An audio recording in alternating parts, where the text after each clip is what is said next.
तब से इस क्षेत्र के लोगों ने, और ये बात सच है, आजकल तो मोबाइल है, इंटरनेट है, बहुत जागरूकता नौजवान में आ गई है।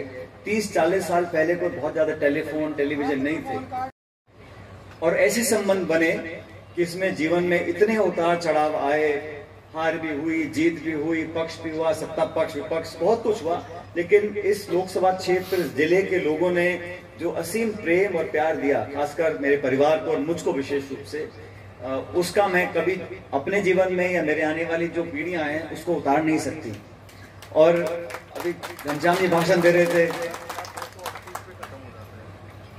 अब जब ये रिटायर हुए थे ना उस दिन, आपको आप जब रिटायर हुए थे तो घर पे भोज रखा था, मुरारी याद है आपको? तलवार नहीं, मखमल की शेरवानी पहन रखी, मखमल की शेरवानी गुलाबी रंग की। मैंने कहा पंडित जी रिटायर हो रहे, सगाई करा रहे, रिटायर हो रहे, साफा पहन के मूढ़े पर चढ़ के ऊपर और तलवार निकाल के ये, तो उस समय कार्यक्रम में आया सीताराम मौर्य जी, जिन्होंने अभी मुझे टोपी पहनाई। वेद जी आज के नेता नहीं, जब आप यूथ कांग्रेस में नहीं थे ना, मैं तब से देख रहा हूं उनको। और आप खींचने की बात कर रहे हो, कुछ भी खींच सकते हैं, 400 सीट को भी आप संभाल कर रखो, कुछ भी हो सकता है। सीताराम जी जो है पुराने कांग्रेस कार्यकर्ता हैं, हम सबको सोचना पड़ेगा कि अच्छे व्यक्ति को कहां मौका दिया जाए आगे बढ़ने का।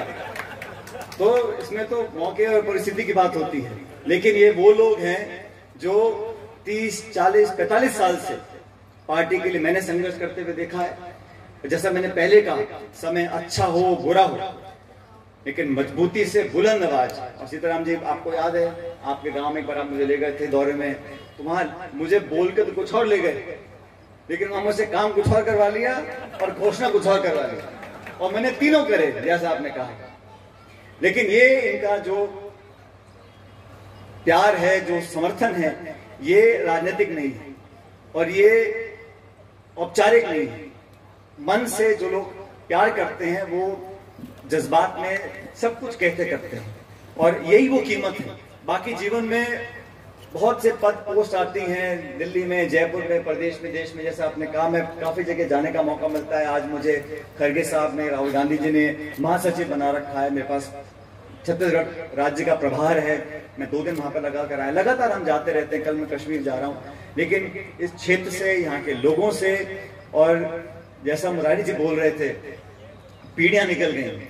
जिन लोगों को मैं पहले बचपन में दिखता था नौजवान, आज उन्होंने लाठी पकड़ रखी है, और जो नौजवान सब बुजुर्गों को धक्के मार के आगे आ जाते हैं, उन नौजवानों को मैंने बच्चा देखा है, आज बड़े हो रहे हैं। तो कई पीढ़ियों का रिश्ता, कई सालों का जो रिश्ता है, उसको कोई तोड़ नहीं सकता। और मैं आज इस मौके पर याद करना चाहता हूँ रामकरण सैनी जी को भी। वो भी एक बहुत कर्मठ कार्यकर्ता थे, ममता जी आपको मालूम है, उन्होंने पार्टी के लिए बहुत कुछ किया मन से। लटूर सैनी जी के मुझे देखा लटूर जी,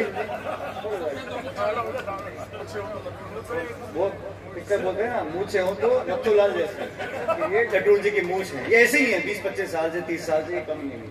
इनके साथी थे रामकरण सैनी जी, और वो बहुत, ये वो लोग हैं जिन्होंने हमेशा झंडा बुलंद रखा, और इस इलाके में हमारी पहचान, पार्टी की पहचान को कभी कम नहीं होने दिया। ये सब उस पीढ़ी के हैं जिन्होंने बचपन से प्यार दुलार दिया है, और मिट्ठू जी आज हमारे बीच में नहीं है, लेकिन आज मैं इस मंच से मिट्ठू सैनी साहब के परिवार को धन्यवाद करना चाहता हूं कि आपने उनके जाने के बाद भी वो रिश्ता बनाकर रखा। और मैं आपको वादा करके जाता हूं, व्यक्तिगत रूप से और राजनीतिक रूप से आपका पूरा परिवार हमारा परिवार है, हमारी पार्टी का परिवार है। जो मंच पे सब लोग बैठे हैं, हमेशा आपके साथ रहेंगे। आप भी इसी तरह आगे बढ़ते रहो, और कृपया करके मंच से सारी पोलें मत खोला करो, कुछ बातें कान में बोल दिया करो।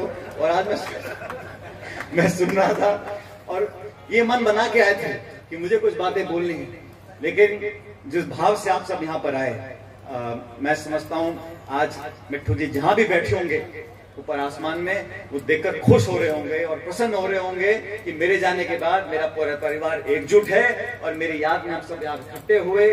मैं इतना कहना चाहता हूं अंत में, क्योंकि ये राजनीतिक मंच नहीं है, लेकिन इतना बोलना जरूरी है कि जो लोग राजनीतिक कार्यकर्ता हैं, चाहे किसी दल के भी हों, उनको अधिकार नहीं है समाज में, प्रदेश में, देश में ऐसी बातें बोलने का जिसका संकेत गलत जाता है। जैसा मुरारी जी ने कहा, राहुल गांधी जी के बारे में क्या क्या बातें बोली जा रही हैं। एक केंद्र के मंत्री हैं जो हमारी पार्टी में थे, जिनके दादा कांग्रेस के मुख्यमंत्री थे, उन्होंने कितनी ओछी बात बोली राहुल जी के बारे में, उनको एक आतंकवादी से उनकी तुलना कर दी। वो नेता प्रतिपक्ष हैं, इस देश की गरीब की आवाज की संसद में वो बुलंदी से उठाते हैं, उनके बारे में इस प्रकार की बातें, उनको माफी मांगनी चाहिए। और मुझे लगता है कि ना सिर्फ उनको, लेकिन क्योंकि वो केंद्र के मंत्री हैं, तो भारत सरकार को और बीजेपी को माफी मांगनी चाहिए। एक शिवसेना के विधायक हैं, उन्होंने क्या धमकी दी है राहुल जी को, आप जान से मारने की बात करते हो, आप अपशब्द बोलते हो। इस प्रकार की राजनीति हमने पहले कभी देखी नहीं। और मैं तो उम्मीद करता हूं जो सत्ताधारी दल होता है उसको जिम्मेदारी से काम करना चाहिए, लेकिन वो जिम्मेदारी कैसे सिखाएंगे जब नेता ही ऐसी बातें बोल रहे हैं तो नीचे वाले अपने आप बोलेंगे। तो मैं तो चाहता हूं कि इस प्रकार की भाषा का, इस पर विराम लगना चाहिए। और जिन लोगों ने ऐसी बातें बोली हैं